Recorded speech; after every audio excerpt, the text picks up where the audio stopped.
Hello, everybody, and welcome to another live edition of the Market Down Podcast. My name is Nick Cummings, joined by James Gisante and Danny Hernandez. Holy shit, what an episode of AEW Dynamite, ladies and gentlemen. I don't even know where to begin, but I guess one of the two most important places was after a day or two worth of teasing, Tony Khan came through big with the debuts, starting with one of the better reveals I've ever seen in wrestling.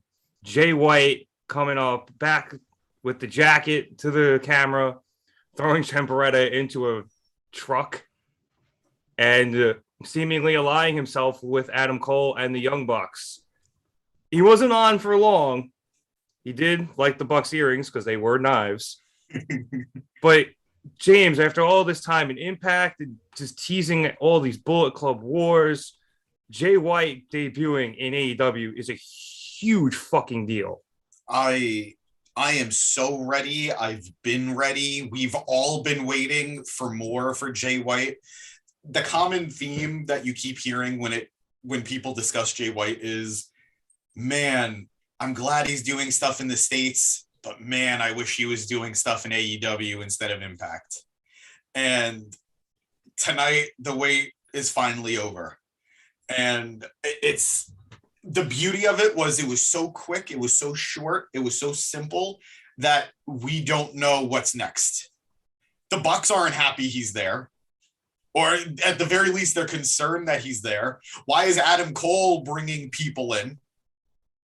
Why is he bringing someone in who they acknowledged on TV was at one point Kenny's arch rival in Japan? There is so much you could do with the knife pervert, and they're all like, any choice you go is going to be good, whether he's aligned with Adam Cole, whether the people he brought into Impact, which, guys, go check out my fast forwards. The Gorillas of Destiny, and maybe Chris Bay or El Phantasmo. Maybe the Impact Bullet Club members will find their way to Dynamite as well, and Adam Cole's plan backfires. Maybe we're going to see gang warfare down the line, and we have the Redacted era versus the Bullet Club versus the Elite in some way when Kenny comes back. Who knows? But no matter what, it's exciting. It's exciting. When was the last time people were this excited about anything Bullet Club related? I don't know, but I'm excited right now. Honestly, probably when Kenny and the Bucks were in Bullet Club.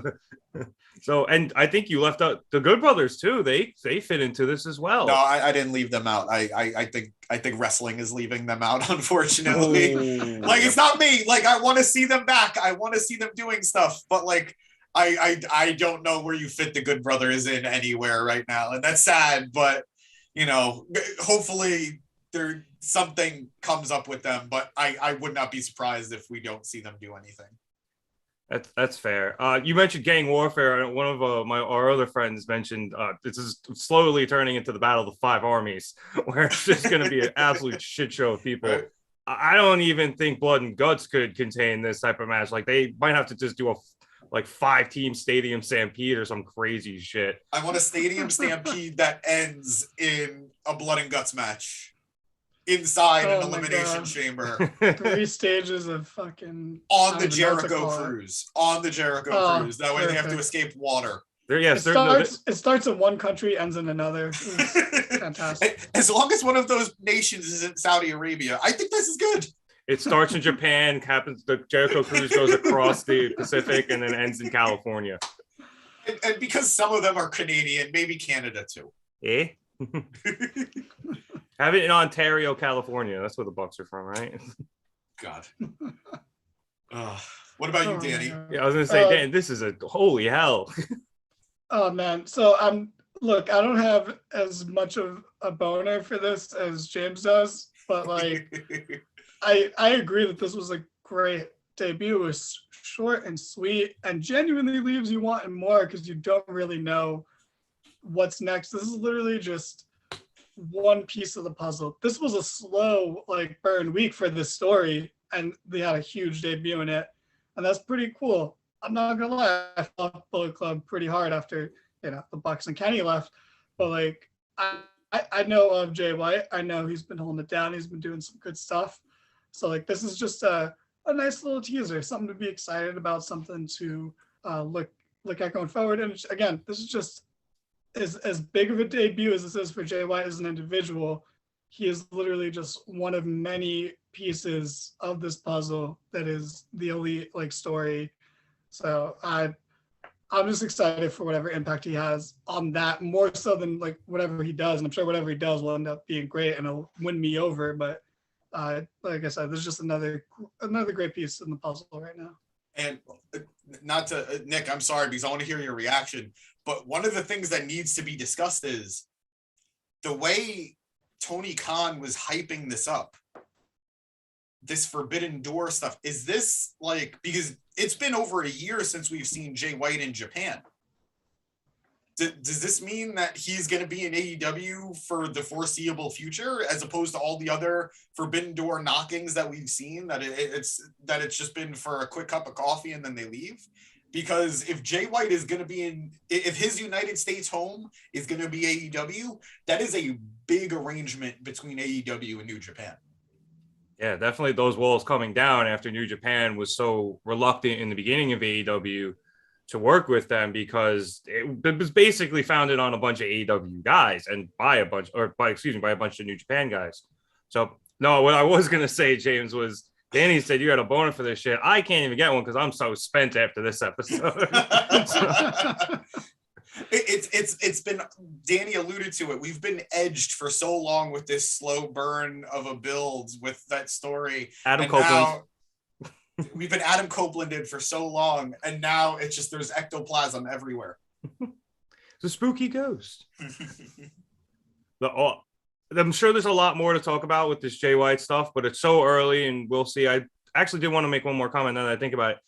It's interesting to me that Jay would seemingly ally himself with somebody that Kenny and the Bucks kicked out of Bullet Club after he himself kicked Kenny and the Bucks and presumably Hangman and the rest of the Elite out of Bullet Club as well. So I think that's something interesting to look at going forward. But you guys, and we keep mentioning that it was Tony Khan teasing a debut. This might not even been the one he was teasing, because immediately after that, for a shot at the Face of the Revolution match, Isaiah Cassidy goes up against, and poor Isaiah, goes up against a debuting Limitless Keith fucking Lee. Bask in his glory. Jinx, you owe me a Coke. Oh, dude, I was just so buzzing off that Jay White thing. And then this brought me so much higher because, Danny, I am so happy to see Keith Lee actually be able to be himself again. And you could see it. He was Keith fucking Lee again. He was out there. He had all the look, the swagger. He didn't say a word, and he had that crowd in the palm of his hand. And he, especially considering how bad he had COVID, he looked great in the ring again. Oh my God. Yeah, you put it perfectly. That's a lot of the points I wanted to touch on. But real quick, props to Cassidy, because his face when Lee came out was so good. He sold that so well. That was like those classic Royal Rumble faces when a big debut or return happens. And, you know, that was one of those moments that he nailed that. So props. But he wasn't just squinting and then the camera was on.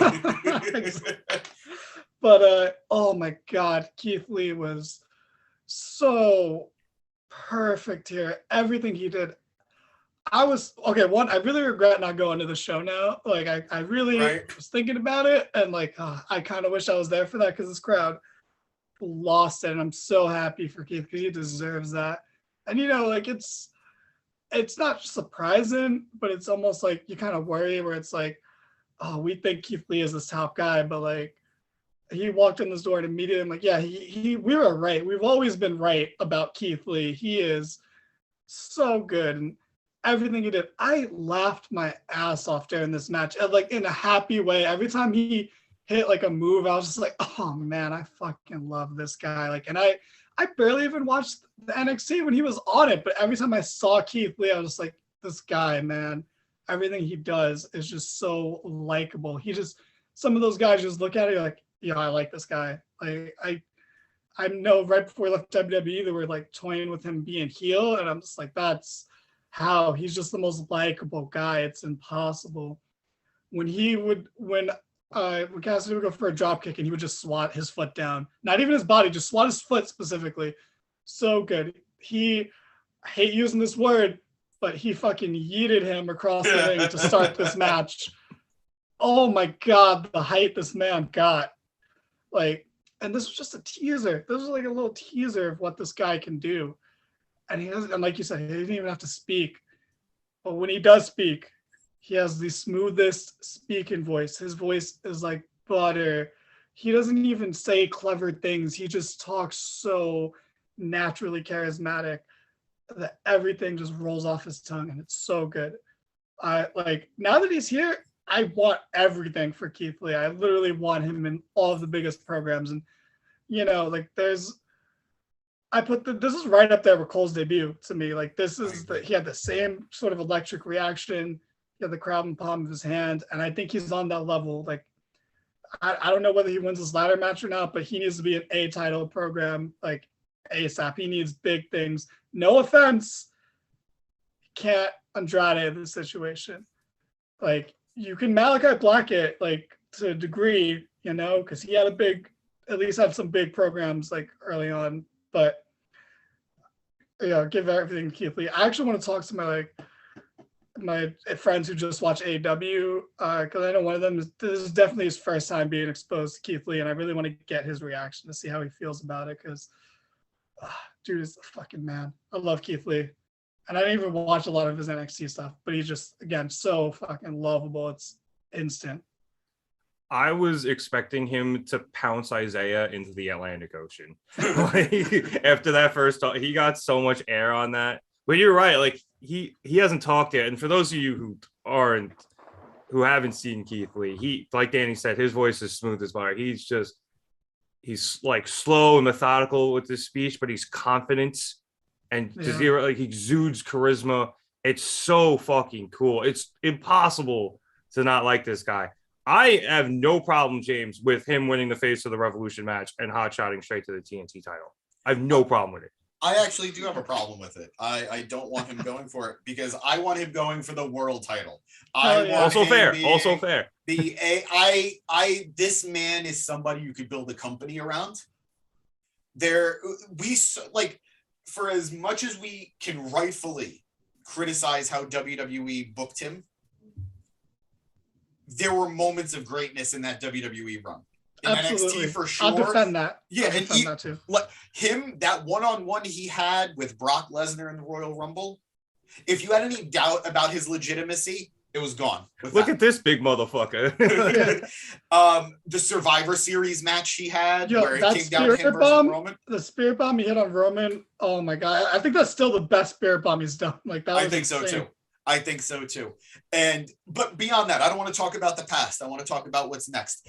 I think Keith Lee is the answer to a lot of problems that AEW has. Yeah. One, they have a bunch of big men, but there aren't that many big men that I could believe as a world title contender. We saw it tonight. Lance Archer, who did have a really good match with Hangman. I don't think anyone went into this match even having a second of believing Archer was going to win. Luchasaurus, great guy. We all love him. I don't think we see him going for the title anytime soon. But he's a champion. He is a champion. No, he's perfect in the tag team division. I don't know if he'd be great as a singles guy. But I don't really have any experience with him outside of AEW. So I don't know what he did in, say, like Lucha Underground. Yeah. But I think he's best suited with Jungle Boy. That's my opinion. But Keith Lee, does anybody doubt he could be a world champion? Because I don't. I think he's that guy. And it's something that AEW has been criticized about publicly by some of their former wrestlers. Diversity. Keith Lee could be that face of diversity for them. And it's not a forced thing. It's something that he's that fucking good.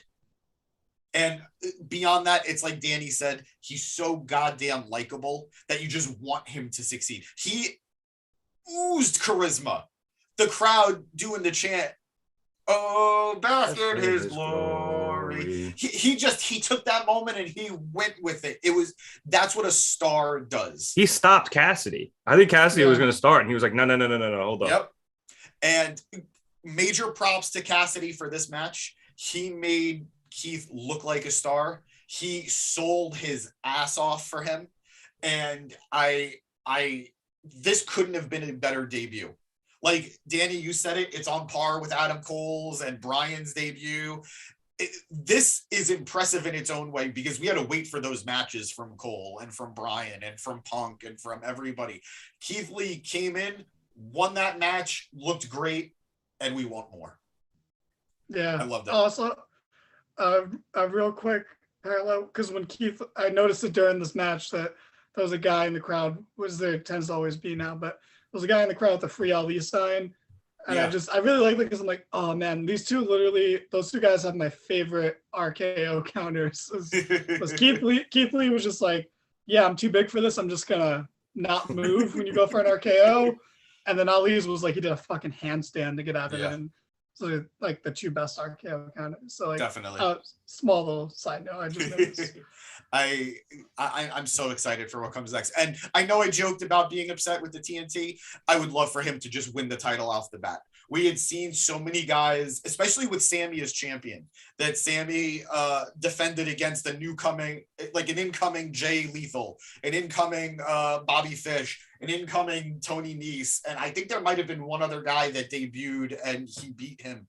I would love to see Keith Lee debut.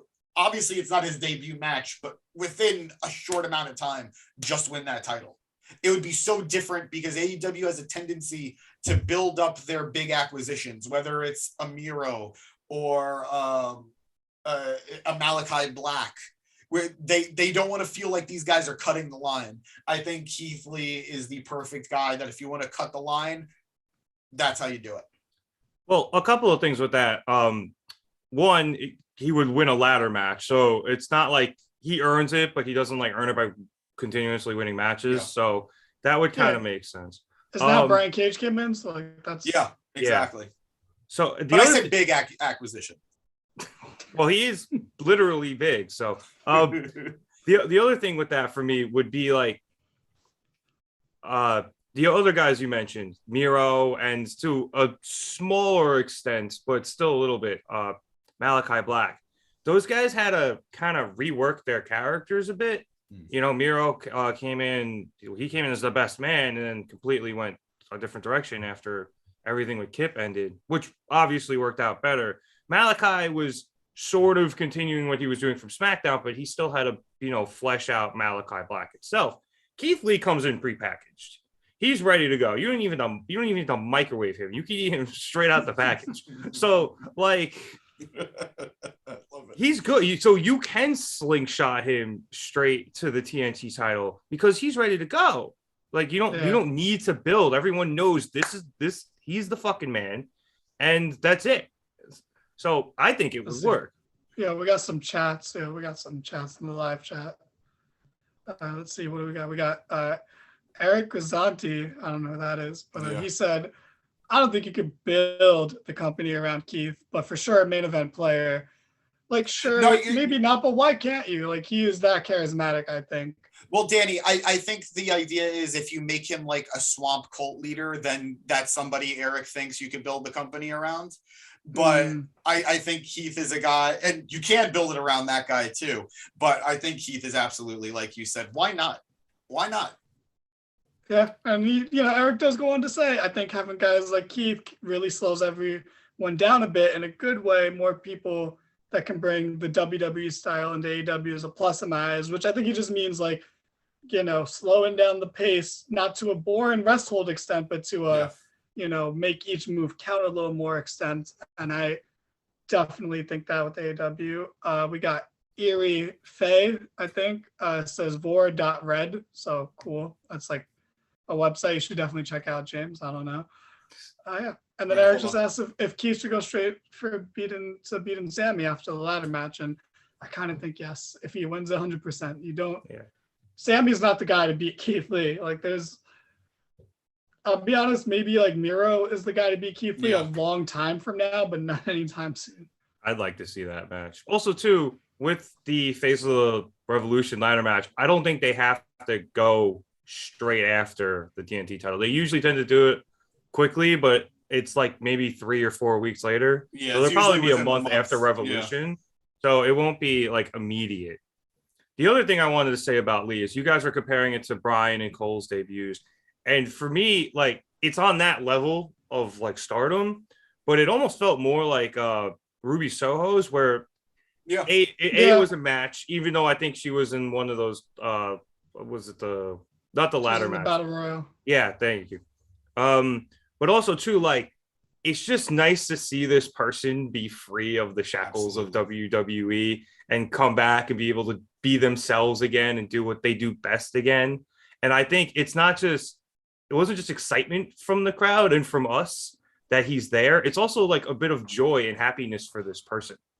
I mean, not to be morbid, but we now live in a post Brody Lee world where we saw just what it's like when these guys are basically held hostage with their contracts and what health matters can do with real life health, life and death stuff can do to these guys. And let's not forget, other than just being under contract and not being used properly, Keith did come back from what was a life-threatening illness. His heart was in bad shape, and thank God he's doing well enough that he can wrestle anywhere, whether that's as the Bearcat in WWE or as Limitless Keith Lee here. And obviously I'm much happier here in AEW for him, but I'm just happy to see that he's healthy and that he can keep going. That's sweet. Oh no, but, something bad usually comes after that. In a way, but not towards Keith Lee. But yeah. Keith, somehow, if you get this, do your podcast, do Renee's podcast, not Jericho's. Please do Renee's. Like, no offense, Jericho, but Renee's better at it, and it'll just be a better podcast. I'd rather hear it. So do Renee's, tell the story of Bearcat, of your weird time on the main roster. I want to hear that shit. There's so much confusion around it, and I just want to know. I will watch that one start to finish. Like, I want that. Do Renee's podcast, please. Or do our podcast. We'd be happy to have Keith. Preferably Renee's, then ours, then a couple others, then Jericho. Like, yeah, that's fair. You know, we have more options now. Good point, Eric. I hope Keith doesn't end up like Ruby. That's fair. Yeah, I hope so too. Okay, because also use Ruby more. You know, if anyone's listening. I think she's looked. I mean, they've booked her strong. Strong enough. I know she had a not so great match against Nyla the other week. Sorry about that. Nyla last week. I called her Nyla. Anything with her. Yeah, that's true. But hopefully that feud goes somewhere, and we'll see what happens. I would just like to say one last thing regarding the debuts. How awesome was it that we got two very different debuts in the same night? Yeah. It's not even that we got two debuts, but just we saw Jay White in a backstage segment that was perfect for who he was. And then we saw Keith Lee debut in this grand entrance match that was perfect for who he is. And I think that plays to how AEW knows who their guys are and how to book to their strengths, as opposed to filling a guy in a slot and hoping it works. And it's just a matter of like, they know how to balance these things where it didn't feel like one didn't outshine or outweigh the other. One was subtle and one had all the pageantry. Yeah. And I think that was a good way to do it. And they showed it all out that they can they showed time and time again, they can do these kind of things with all these big debuts in one show. And yeah, I think they nailed that. I also got to say, what a hell of a week for Keith Lee. Got married, went on his honeymoon. Now he's in AEW. Good for him, man. I'm really excited for him. And hopefully everything that comes in the future. Let's hit another couple of quick things before we get out of here. We will start with the opening of the show. MJF. I know Danny's very excited to talk about this. MJF rolling down on, I don't even know what those are called, but coming in like a king, getting some, and then cutting a very good promo against CM Punk. And Punk came out, joined by Darby and Sting, and challenged MJF, and then they turned it to a tag match with FTR. But Danny, just have at it, dude. This was so fucking good. Sure. So this show was like a home run of a show. Everything on the show felt big. This was a big deal episode. And, maybe Tony Khan needs to just chill out when he tries to hype things up. And he kind of needs to temper our expectations by tempering his own. Like, expectations is a weird word to use for him because he knows what's going on. But, but this was a big deal show. And 95% of the show felt like it. Everything had that special like aura to it. There was that feeling in the air, and the show started off perfectly. You start off with the thing that ended your show last week, which was MJF beating CM Punk twice. And oh boy, did this Chicago. feel like a huge deal. They played this up to 11. They didn't just, because I don't know, I was a little worried that like MJF would just cut a normal promo or a backstage promo. Punk would cut a promo and ask for a rematch, and then MJF would cut a promo later and say, "Oh, no," or whatever. Nope, they treated it like he won the fucking Super Bowl. Like he came out with all the pageantry, like you said. He got some because he beat PG Punk, so he had to celebrate. And well, technically still kind of PG way, but an implied non-PG way. Everything about it was fantastic. The subtleties of Wardlow not getting entrance music and everyone else getting individual entrances. The way they had Justin Roberts, each person had Justin Roberts set up the next introduction. The way he reluctantly, but still with effort, read that intro for MJF, fantastic. So good. MJF coming out on the throne, being carried by these goons, having the women. Everything about this was like, this guy is a big deal. What he did was a big deal. This wasn't just and I hate to compare it, but like, this is why I think Brian's loss was wasted. Like, it didn't, what does it matter now? Like, MJF beat Punk, and oh my God, we always knew that was the right thing, but they were like, this is why. They proved without a shadow of a doubt this was the right thing. And again, not that anyone of us thought that it wasn't the right thing, but they drove this point home. He is going to never shut up about this, which, you shouldn't. It's a big deal.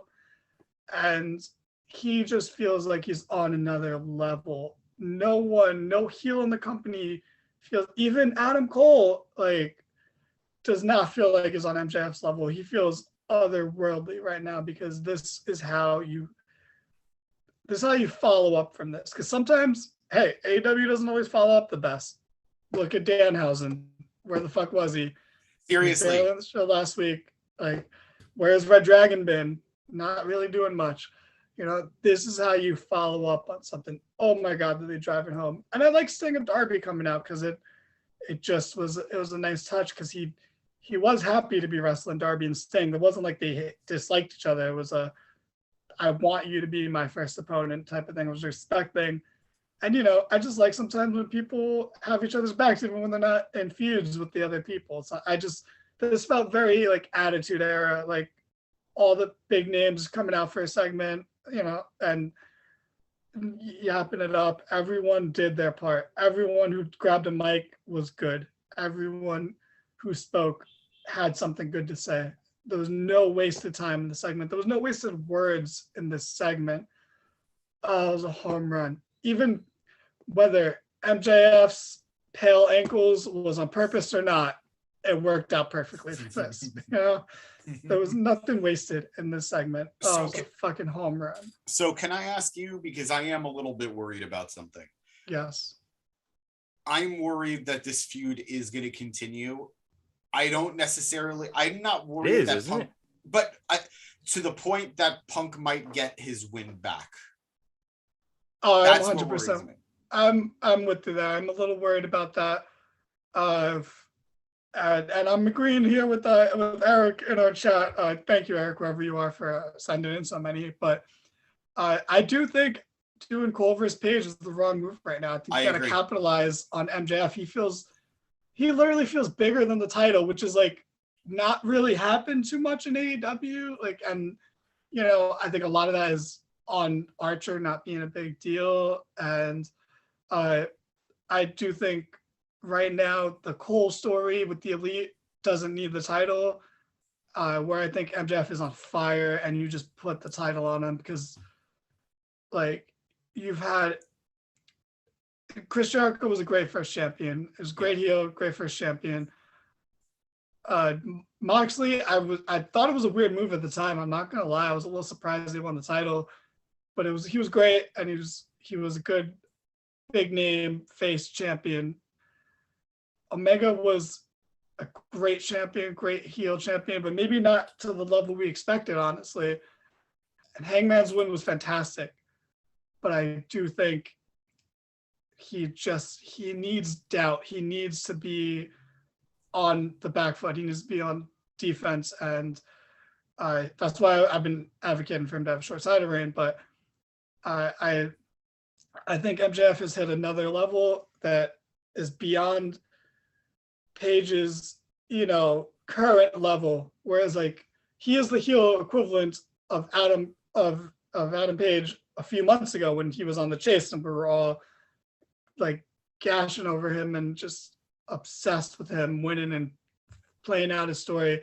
MJF is now the heel equivalent of that, and I think he needs to not face Punk yet. I really do. I'm a little worried about that too, but this week was just so good that I enjoyed every bit of it. Yeah. Well, so I think now with his win tonight, and surprised he tagged with Moxley and they beat FTR. Which I want to talk about, by the way. Yeah, I want to talk about that. We will. But with this win, because I kind of do too. Yeah.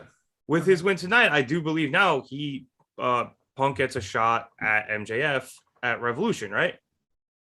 So what are we gonna try to hope that MJF gets the next pay-per-view title shot, whatever it may be?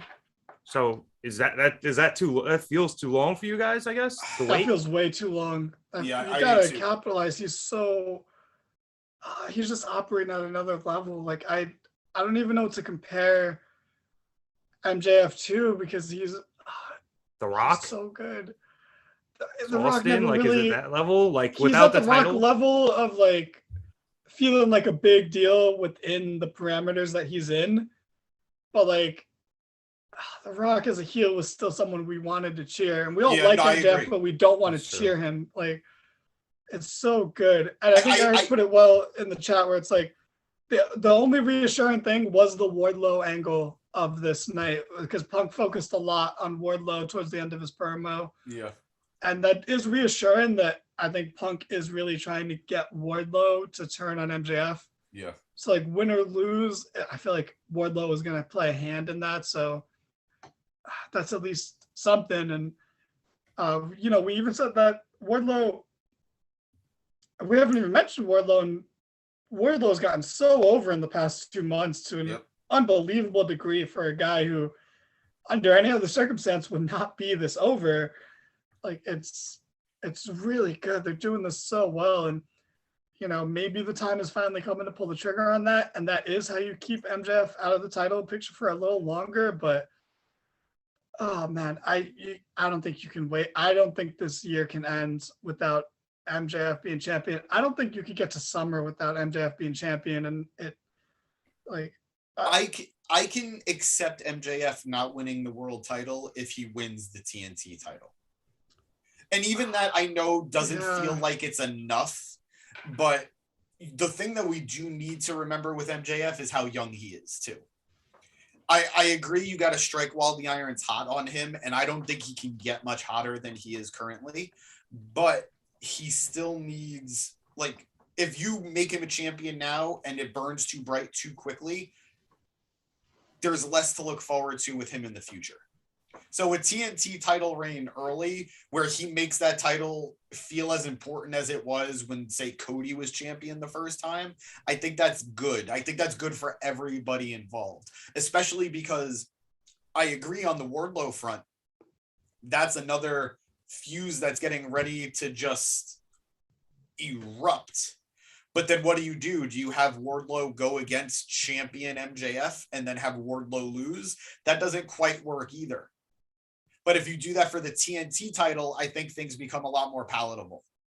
But I don't know. No matter what, I have faith in it. They've been very, very protective of how they handle MJF. There's a reason this guy only wrestles a couple of times a year. And because the truth of that is, I think they're afraid because of how good he is in the ring.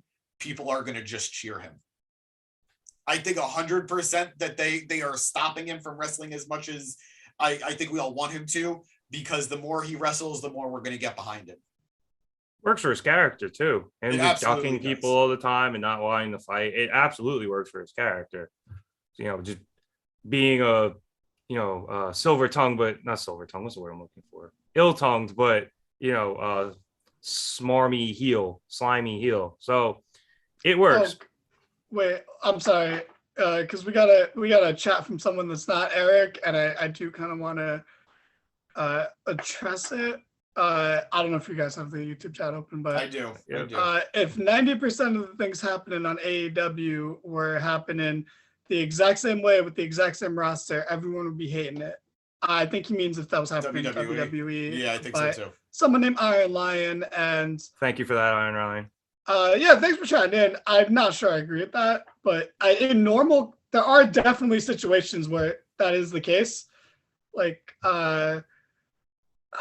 but I don't know. Like, I don't think if like Kevin Owens had a crazy match like the title match that happened in the main event, and it was a match we didn't think he was going to win, but he put on a crazy match. I think we would give that the props it deserves. Also, I don't know, man. Like for us, like we're pretty biased. Like me and James are still a little biased towards WWE, so we still defend them to a degree. But we do. I don't. Not all. Not the collective we, but specifically me and James to a degree defend them. But like, I don't think any of this. If the MJF Punk stuff was happening in WWE, I don't think we would do that. But definitely certain things. I'm not saying you're wrong, because there are definitely things that happen in AEW. I'm just like, this feels WWE-ish, and I've been saying that for weeks. Obviously you probably just tuned in for the first time, but like, one of my main things is sometimes when I feel like AEW does some things I don't like, the WWE does, I'll call them out for it. I'll be like, I don't like this. Like, I don't want Punk and MJF to have a rematch yet, because I don't like rematches because of. Well, it's going to be about a month from now. It's Revolution. I checked it. It's on the 6th, on March 6th. So it'll be about a month. I will say that, James, sorry. I will say this. I think at this point, we give AEW a bit of a longer leash to see things through, even if something is something we don't necessarily like in the beginning, because they've earned it. WWE, for me at least, I'm pretty vocal on the show. I basically stopped watching. I try to watch the pay-per-views. If I see them, I see them. I don't. Because I haven't seen anything there in a long time that has piqued my interest or seems like it's going anywhere logical or reasonable. So I think that's why we're more willing to let AEW slide on some stuff. But, when they do something stupid, we do try to call them on. Yeah, I watch my Raw fast forwards and watch how biased I am towards Becky Lynch. I'll defend literally everything she does. Okay, so Me too. We have our moments. Like it, I pick and choose. They're just things that like in both companies, and things that are pet peeves of mine. But I do agree in terms of the fan bases, because I do think both fan bases suck when they're arguing the topic. Like, I agree. And it's very annoying, and I tip to anyone, don't engage, bro. Like, you see people commenting on any wrestling Facebook page or Reddit or whatever, don't bother. Like, you're never gonna change anyone's mind. So the tribalism is real. Yeah, I see it all the time. I follow a couple pages and I see the comments, and I'm just like, this logic is terrible. I want to say something. I'm like, oh, no, there's no point. So yeah, the tribalism is really bad, and we do give some slack where we maybe shouldn't. And Iron Lion, one point that I do want to make also is, by the way, thank you for the conversation. It's really cool. One point I want to make is we are very forgiving with things with AEW beyond just how new they are, as you pointed out. But almost everybody who is an important player has been protected or presented very well. That when something goes on that we might not be a big fan of, we can at least rely on the fact that they've looked good up until this point. With things in regard to WWE, if we don't like something we're seeing, we don't have a lot of positivity to fall back on when it comes to either how these guys were presented up until that point, or even what else is going on with the rest of the show. And again, I am a WWE. I have been watching WWE since I was a kid, and I will still continue to watch WWE and enjoy various aspects of WWE. This motherfucker wears a John Cena shirt almost every week, so it's true. I'm literally John Cena guy. I'm running out of colors, man. But like this Wardlow storyline, I see it being something that was very similar to a WWE storyline. It is vintage Batista. It is vintage Evolution. And guess what? It worked then, and I think it's working now. And as much as I want to compare him to Batista, I feel that he's actually following the Drew McIntyre way of success, which was he had this move that people wanted to see. He played up to it, and it's become a weekly tradition into seeing how we can get to it. With Drew, it was the Claymore and the countdown to the Claymore. And now with Wardlow, it's these power bombs. It works for Drew, and it's working here. So if things are working elsewhere, we're going to acknowledge it.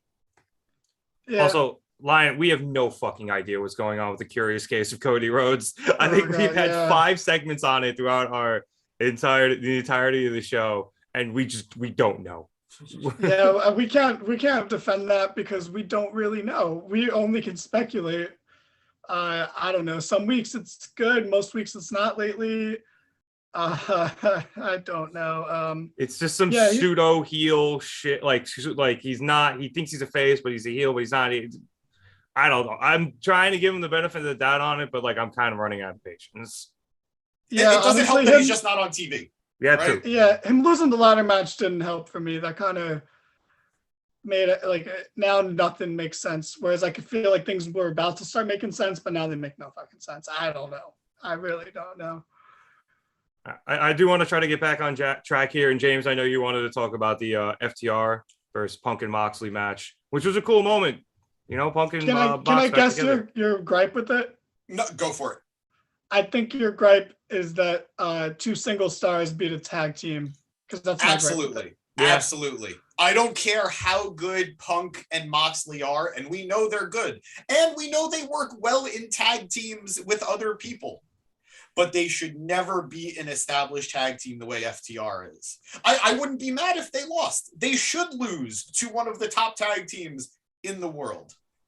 But beyond that, go ahead. Shout out to E.Nigma for the Cody is the Triple H of AEW comment. Whoever that is, I don't know who that is, but thanks for the comment. Sorry, James, I totally threw you off. No, you're good. E.Nigma, I cannot wait to see you. You have a movie coming out, and you look scary. Cody's stuff does feel very TNA Iron Lion. It does. Hey. Oh, Iron Lion, I like you. We want to establish a relationship, but how dare you? But I beyond just that, because that is one gripe, but I could deal with it because you have stars the caliber of Moxley and Punk, whatever. I will say this: that is a very WWE move. Yeah, I was about to say that. That is a WWE move. That is a WWE specifically move. Once again, that is a thing that FTR seem to have a problem with in WWE that they're now again having to do in AEW. But beyond that, I did like, and I will commend this aspect of it. Without doing anything, without overtly doing it, it serviced a second story, because this, like Moxley, as cool as it was to see him teaming up with Punk, it's very telling that he doesn't have a reaction to Bryan Danielson, but he actively teams up with CM Punk the next week. 2 stories are being pushed forward with one match, and I love when that happens. I love when you see storylines intersecting in ways that feel natural. And I also can continue to say that I just want Bryan Danielson and CM Punk in a team. And I feel like this brings us even closer to that. So I had a gripe with the match. There are things I would have changed, but overall, I love the direction things are going. That's also why Bryan shouldn't be here, but I'm fine if Punk takes another loss to MJF and then he goes to the dark side.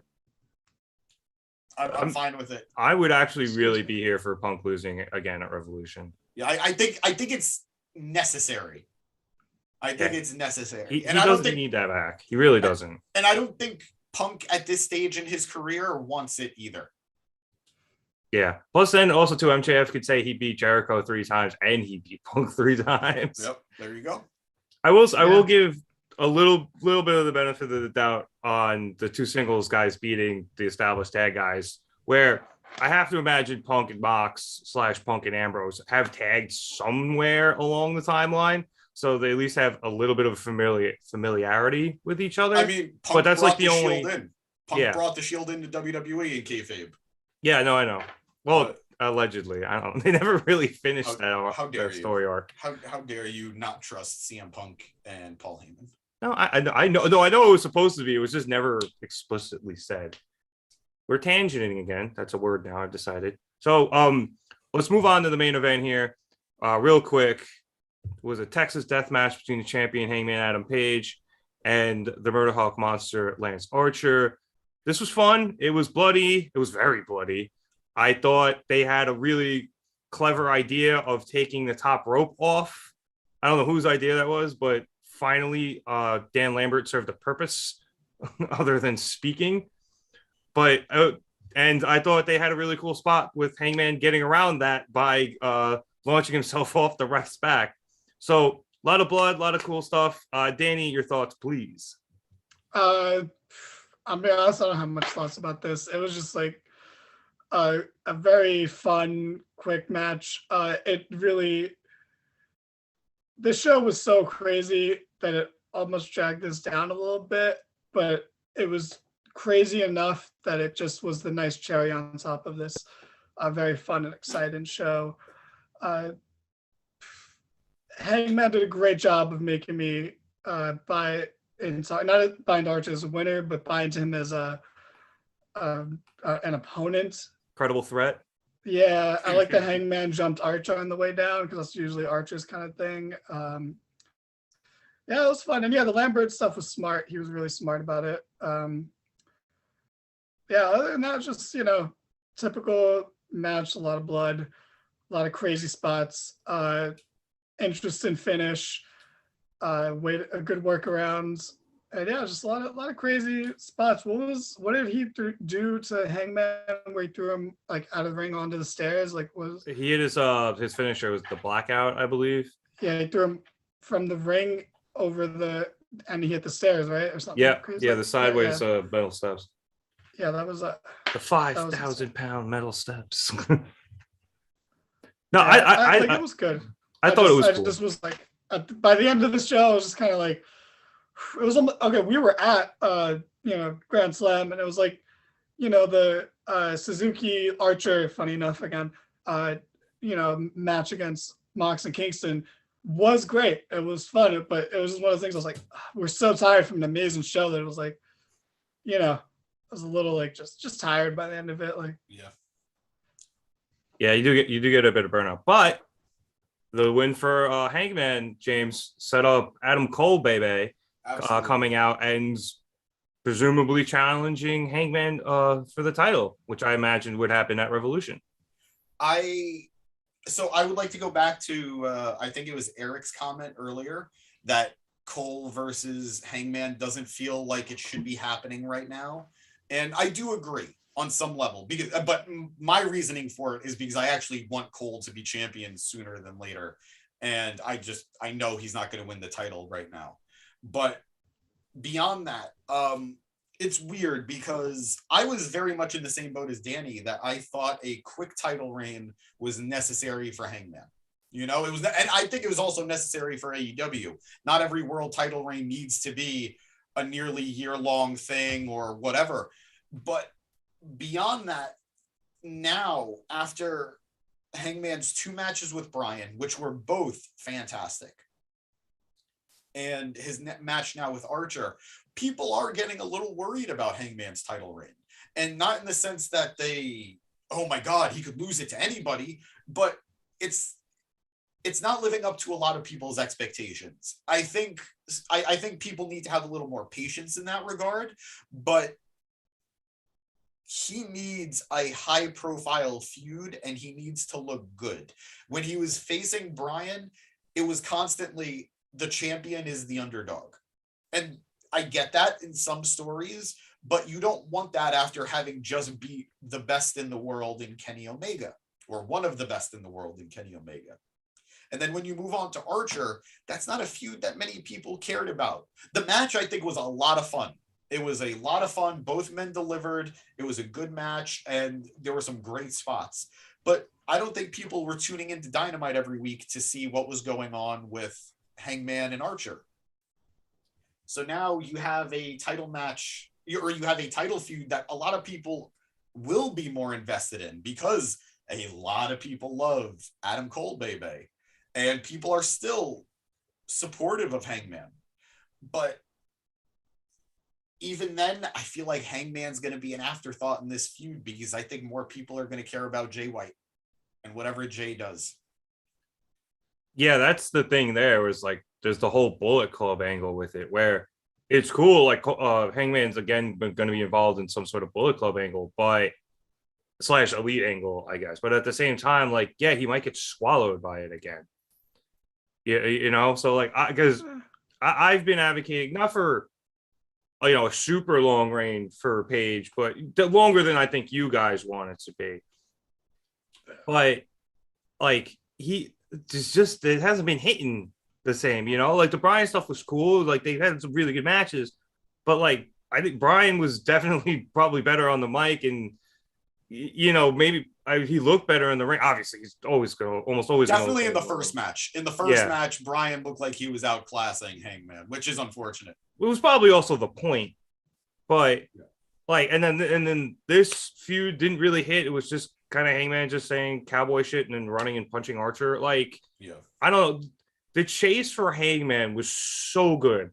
That was almost 3 years of build from the time this company started all the way until that point, where you really got to pull out some serious shit for his title reign to feel like that. And it's going to be difficult, if not impossible. I'm so sorry. I don't want to cut you off. Oh, no, I had nowhere else to go with that. I was just going to riff. I'm so sorry to cut you off, but here I am. But please do. I'm going to, though. I do think one good aspect of him facing Cole, and it's almost a foregone conclusion that he will retain, is that it's going to pad out this title reign a little bit better. And now that there's already a fear that this title reign is going to be lackluster, not because he loses it right off the bat, just because it doesn't feel special instead, I think him getting a couple more high profile wins before finally losing it is a necessity now. If he had lost it to Bryan in either the first match or the second match, no one would say, oh, wow, that title reign, I don't really remember much about it, but the title win was nice. It would have been the tragedy of him losing it so quickly. But now that he's gone through a couple of different contenders, if he loses it, people are just going to remember it as, well, I was happy he won the title, but the reign sucked. So now he needs this Adam Cole match. He's going to need, I think, one other person too to defend it against. I think Miro would be perfect. But after that, yeah, I think MJF is a knock-in, and I think that's when you got to drop it. I want to know where the hell Dark Order is in all of this. They've been conspicuously MIA, at least in the Hangman stuff, and it kind of sucks. I agree. There's been a very significant drop-off in Dark Order in general in AEW, but Uno did lose to Cole on Rampage, and I think that's where Cole pledged his attention to the AEW title. So in some way there's a connection there, but I agree there should be more. Yeah, plus I just miss them. And I miss the BTE spits too, although I guess they still have a few. I agree with Dan? Eric. Don't do Miro. He's lost enough. I don't think you could bring He's Miro only lost in. 2 matches. Yeah, it's enough for now. Like he's kind of too good. His next loss should only be to Keith Lee, or he should be Keith Lee's first loss. But no, yeah, I don't want Miro to become Lance Archer. There's no other way That's to put fair. it. Like No, that's fair. I don't want him to be like Brian Cage or Lance Archer and be one of these big guys that chases the title but never wins it. If you're gonna have him in a title program, I think he has to win it, and there's just no room for him right now. So keep him away. Like, What about Moxley? You think Moxley would be a good win for Hangman? I think not so. now. I Yeah, still but not think at this not now. point. After Cole, maybe, or at least like the last one, I his don't last even title know defense about before he that. lose it. I think you got to wait for Moxley to like die. The crowd's love for him to die down, which isn't going to happen in the next 6 months. Like, Yeah, that's because fair. he was hitting that point of like I guess staleness. I don't really want to use that word for him, but like he was in that point of like, well, He wasn't been the essential. champion. He you wasn't weren't- essential before Yeah, he left. you weren't going to be back in the title picture, like, and I think now you gotta wait with Moxley. He's too beloved, and you don't want to do that kind of face versus face match. Like they're both too beloved. You don't want it to have the crowd turn on either of them right now. So I don't think you could do that one anytime soon. Yeah, I was just trying to think of somebody like high profile enough, like It would around have an been Adam great Cole if he level. didn't go to rehab. Moxley's agree. perfect. Yeah. But, I like, agree. it's too late now. Like you gotta adjust. You gotta call an audible at that, and you gotta keep Moxley far away from that. Man, I don't know who would be another good one for him. That really does suck. Yeah, it's Yeah. a tough call, but at least we don't have to figure it out. We're not booking the show. We've been on a while, but there was so much to go over. We haven't even talked about the Inner Circle. Do we want to do that? Shit. Yeah, we can do that real quick. Yeah, I think we can handle that quickly. I liked it. I thought it was good. I thought they put Jericho in his place. I think the crowd started with Jericho, but ended with Proud and Powerful by the end of the promo. Yeah. And that was nice. It would have been nice to hear Hager say anything, or if they mentioned that he just hasn't been there. No, like in the sense of like, him having an opinion on the situation, the way everyone else had an opinion on what was going on. Or just if someone made a comment about how he's been MIA for months. My favorite part about it was that everybody started it with a mic and he just never had one. Yeah. There wasn't even an illusion that he was going to talk. Yeah. I love that. I love that. At least him being MIA all the time, like they could be like, oh, he's off training for a fight. And like that kind of makes sense. I thought Sammy was the best part of this whole thing. And I love Proud and Powerful. Disagree. Yeah, I thought Santana and Ortiz were really good, but I think Sammy really drove the point home by leaving. And he was like, get your shit together or I'm out. I just thought it was a nice, I don't know, because like obviously I think Santana was probably, all right, I think Santana was the best part of this. Yes, he was. Yeah. Yes, he but was. I just think what Sammy did, like just really just drove everything home. Because I mean, I'm holding out hope that they don't necessarily need to stay together, but I'm just hoping everything ends amicably if they decide to go their separate ways. Like, I just feel like you don't need to just have a war between everybody, or, best case, then Jericho helps Santana and Ortiz get a title shot. But, even if they just all go their separate ways amicably, I'm totally fine with that. I just don't want them feuding. I don't know why. Maybe I'm just getting soft. No, I can agree with that. I got to disagree with Eric in the chat right now. I loved Santana looking into the camera after all the ridiculous shit. I love when people do that. Too. It was great. Yeah, I just like that they have the ability to look into the camera. Maybe he did it one too many times. I'll say that, but yeah, I like that. I think he owned Jericho so much, and even that you could tell that was the on the fly line where he was like, oh, like I'm not done talking, put that mic down. Like that was so good.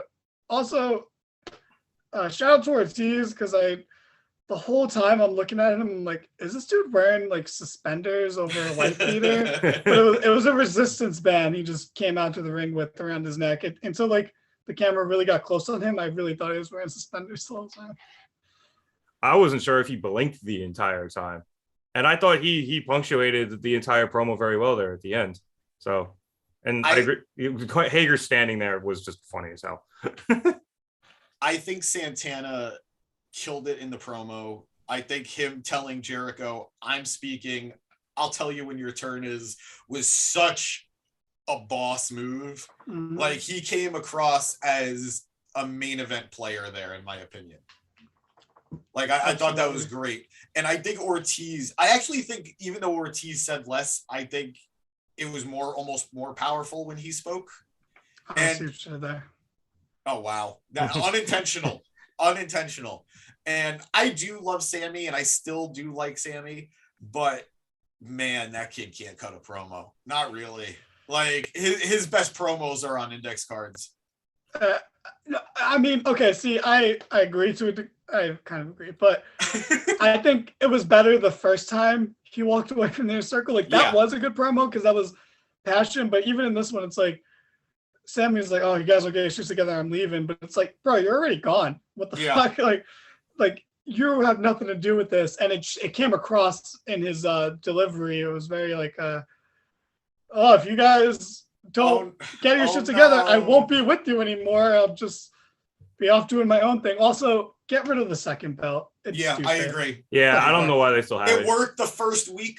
Now it's no more. Yeah, that doesn't make sense to me. I mean, with Sammy though, like, he's at least been wearing the Inner Circle original vest, like, to the ring. Everything he does. Yeah. So, but that's what I want with them. Like, I'm cool with them, like, continuing to wear, like, Inner Circle gear and, like, still being together and occasionally coming to each other's aid when they need it. But, like, there's no need for them constantly just being together. It's the MCU problem. It's the MCU problem in the sense that it's like, once you watch the Avengers, it becomes hard to watch an Iron Man movie without thinking, why isn't Captain America helping him? Or why isn't the Hulk coming in? Or why isn't Thor coming in? You need them to either have a break, you need them to have that Civil War thing, or you just need to say, this is my journey. I appreciate all of our time, but no thank you. I need to be able to fight my own battles. Yeah, that's what I'm here for. And that's fine, but then you're always going to have the crowd wondering, when are they going to get back together? Why aren't they coming out?